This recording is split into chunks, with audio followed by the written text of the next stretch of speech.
কবিরা গুনাহ হলো ওই জিনিসকে বোঝায় যেটাকে আল্লাহ তাআলার হককে অতিক্রম করে। গত জুমায় আমরা আলোচনা করেছি, আল্লাহ তাআলা বলেছেন তিলকা হুদুদুল্লাহ, এগুলো আমি আল্লাহ রাব্বুল আলামিন বর্ণনা করলাম, এগুলো হলো আমার সীমাবদ্ধতা, আমি তোমাদের জন্য করে দিলাম। ওয়া মান ইউতিইল্লাহা ওয়া রাসূলা, আমার সীমাবদ্ধতার মধ্যে যারা থাকবে এবং আমার রাসূলের ইত্তেবা যারা করবে, ওয়ায়ুদখিলুহু জান্নাতিন তাজরি মিন তাহতিহাল আনহার, সীমাবদ্ধতায় থাকার কারণে আমি আল্লাহ রাব্বুল আলামিন তাদেরকে জান্নাত দেব, এমন জান্নাত যেই জান্নাতের নিম্ন দেশ দিয়ে আমি আল্লাহ রাব্বুল আলামিন প্রবাহমান নদী রেখেছি, সমুদ্র রেখেছি। আর যদি এর বিরোধিতা কেউ করে, আমি আল্লাহ তাআলা যে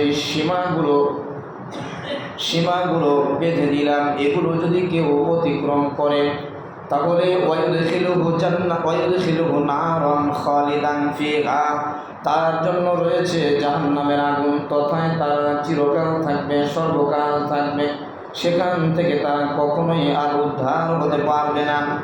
ঠিক তদ্রূপভাবে আল্লাহর নবী হাদিসের মধ্যে বলেন, ইন্নাকা মা ইয়াতারাত্তাবু, কবিরা গুনাহগুলো মহান আল্লাহ রাব্বুল আলামিন আলাইহা হাদ্দুন, যেগুলো হদ সীমাগুলো বান্দাদের জন্য নির্ধারণ করে দিয়েছেন, এর বাহিরে যেও না, এর বাহিরে যেও না, এটা করো, এতটুকু করো, এর অতিক্রম তোমরা করো না।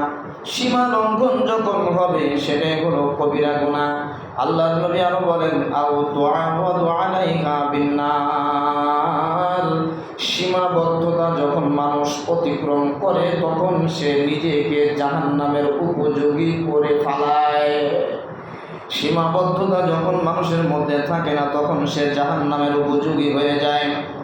আও লাআনাতুল্লাহ, এবং মহান আল্লাহ রাব্বুল আলামিনের লাআনতের মধ্যে সে নিজেকে ফেলায়।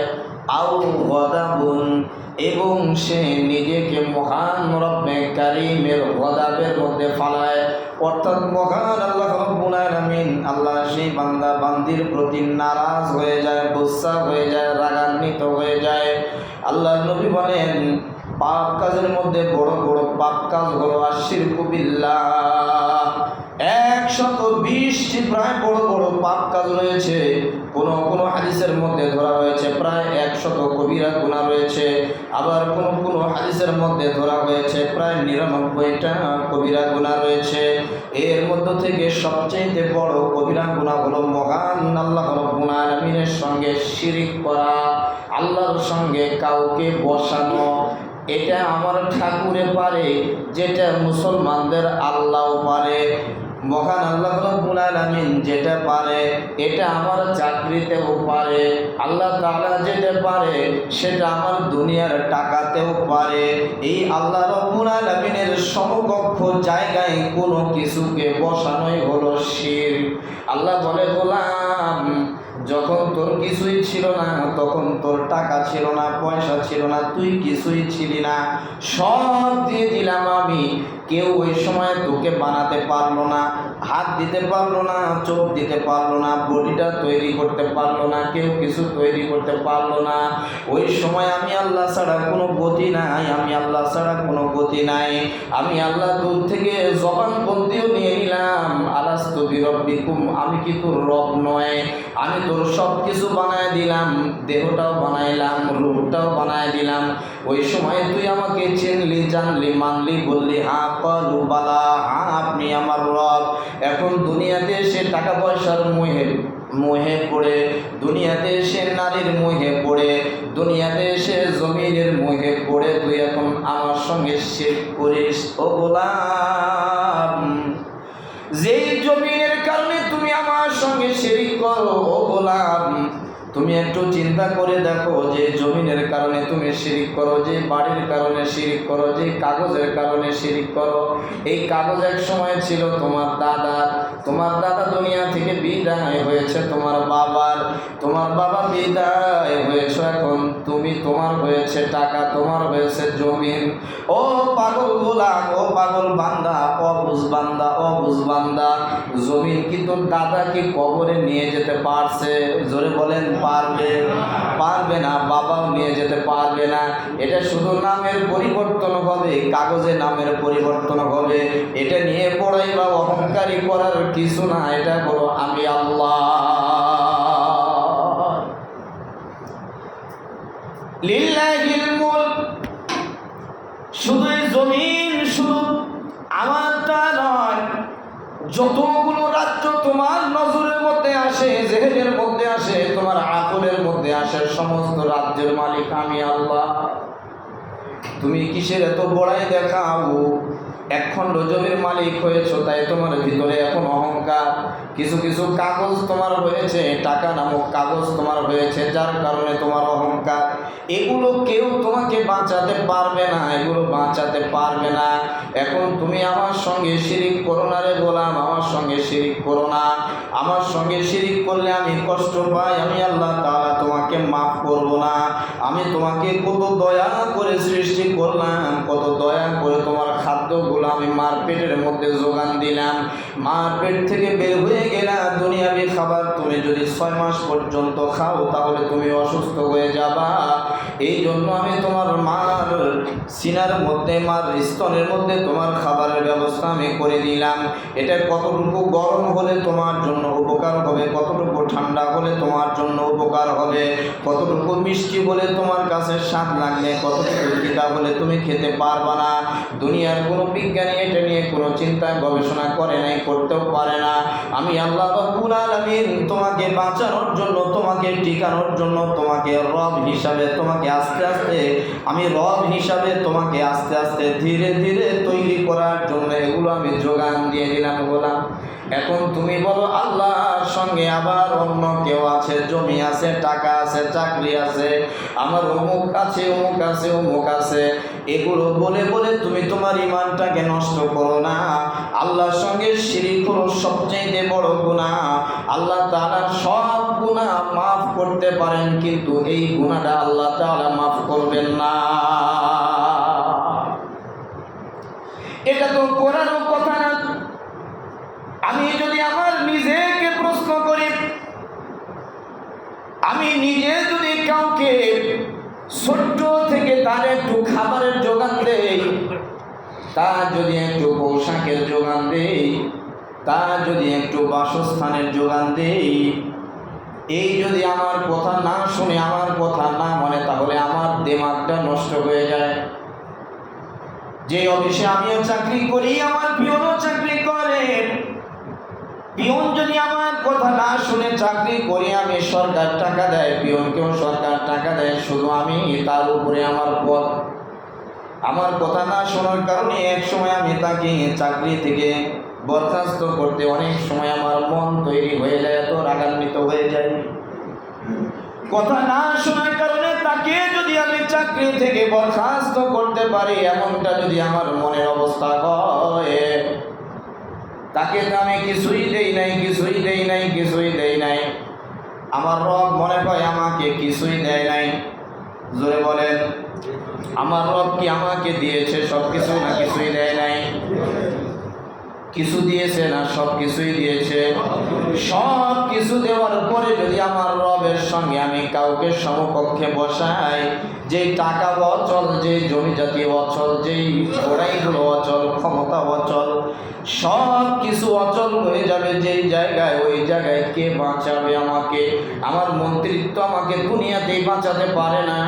মন্ত্রিত্বের চেয়ার আমাকে এখন সম্মান দিচ্ছে, দুদিন পরে আবার লাঞ্ছিত করছে। এটা দুনিয়াবি একটা মিথ্যা।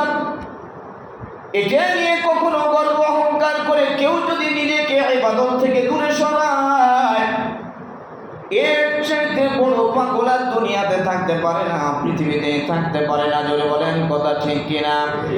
এই জন্য পাগল না হওয়া পর্যন্ত, পাগল হলেও যদি কোনো রকম স্বাভাবিক জ্ঞান থাকে, কোনো অবস্থাতে মহান রব্বে কারীমের সঙ্গে শিরিক করা যাবে? জোরে বলেন যাবে?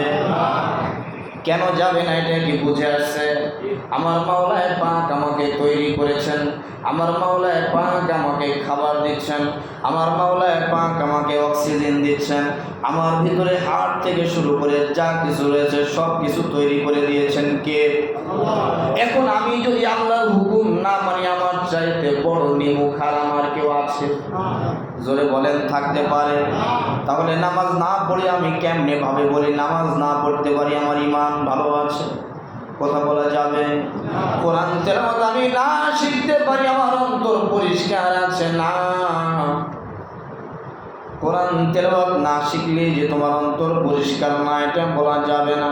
পরিষ্কার এমনি থাকতে পারে, কিন্তু কোরআন যদি অন্তরের ভিতরে না থাকে তাহলে তোমার অন্তর কখনো দামি হতে পারে না।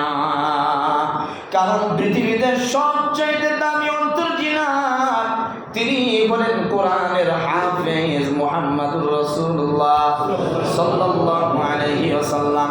তাই তো কেউ কেউ বলেছেন দুনিয়াতে যতগুলো সার্টিফিকেট আছে বাবা, সমস্ত সার্টিফিকেট যদি এক পাল্লায় রাখা হয়, একজন হাফেজের সার্টিফিকেট যদি আরেক পাল্লায় রাখা হয়, আল্লাহ তাআলার দরবারে সমস্ত সার্টিফিকেট একেবারেই নাথিং। একজন হাফেজের সার্টিফিকেট, হাফেজ নামক যেই সার্টিফিকেট, এটাই হলো আল্লাহর কাছে কবুল। এটা কোনো জায়গায় বলা হয় নাই তুমি যদি এই ডিগ্রি অর্জন করতে পারো, অমুক সার্টিফিকেট তুমি যদি অর্জন করতে পারো, তাহলে তোমাকে জান্নাতের মধ্যে এতগুলো মর্যাদা দেওয়া হবে, এটা বলা হয় নাই। বরং এটা বলা হয়েছে তুমি যদি কোরআনের 10টা আয়াত মুখস্থ করতে পারো, 10 আয়াতের হাফেজ তুমি যদি বলেন আলহামদুলিল্লাহ। যারা 20টা সূরা মুখস্থ করেছেন, 20টা সূরার মধ্যে যদি 100 আয়াত থাকে তাহলে আপনি 100 আয়াতের হাফেজ। সুবহানাল্লাহ বলবেন না? 100 তলার মালিক, 100 তলা বিল্ডিং এর মালিক আপনি জান্নাতের মধ্যে হয়ে যাবেন। যে 6666 আয়াত মুখস্থ করেছে, আল্লাহ তাআলা দয়া করে মেহেরবানি করে তাকে 6666 তলা বিল্ডিং এর মালিক বানায় দিবে।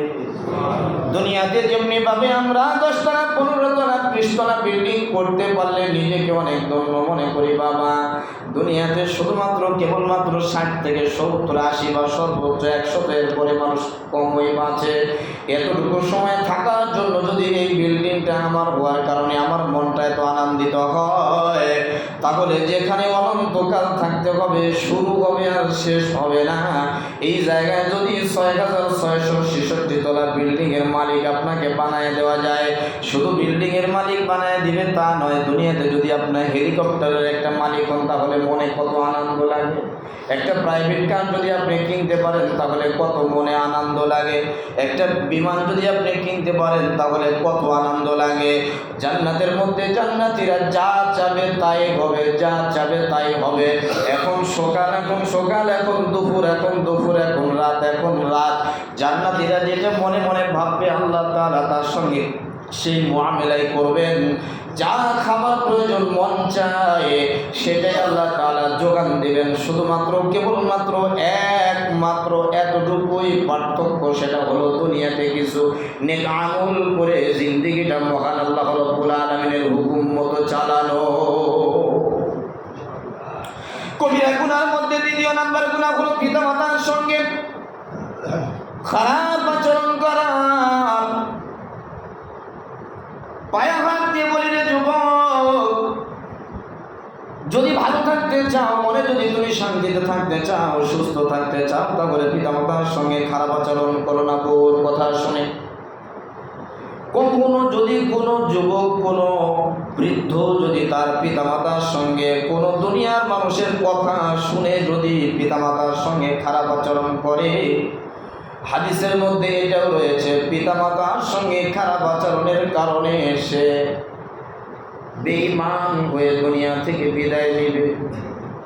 আল্লাহর কোনো গোলাম যদি বেঈমান হয়ে মারা যায়, অনন্তকালের জন্য জাহান্নাম ছাড়া কোনো গতি থাকবে না। এই জন্য পিতামাতার সঙ্গে কখনো কোনো অবস্থাতে খারাপ আচরণ করা জোরে বলেন। এখন মসজিদে বলছেন যাবে না, কিন্তু বাড়িতে যে শুরু হয়ে যাবে যে না খারাপ আচরণ যতটাই পারা যায় করবেন না।